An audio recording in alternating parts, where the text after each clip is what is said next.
Hi guys, magandang araw. So, ito, kami mga taga Maynila, asare sa gulay. Kukuha kami ng pamangkin ko ng talbos kamote. Ayan. So, may mga bitbit na rin yung mga kapatid. May mga bitbit na rin yung aking pamangkin dito. Sa pautol, oh. Ayan, mga gulay. Sariwa-sariwa, o nakikway. Ayan, nakikway. Kinakain ng... Ha? Dami pa. Oo nga, yun nga. Baka dami naman na nito. Uy, kapag dami naman natin eh. Kulang pa yan. Ay kung hindi na makakain. Oh. Yung pako nga, wala nang tira. Sa dami namang ayalang yan. Pag hindi kumain ng gulay, ay wala silang sustansya. Ayun na, pa oh. Ayun pa oh. Ano yun? Ang dahon. Oo. Ayun tayo, sa pula.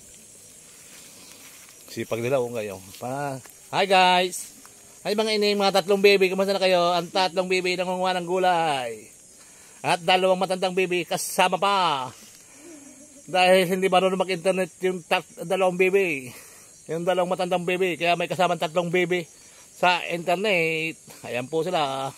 Sama-sama silang kumukuha ng gulay. Hoy, nagpaalam ba kayo?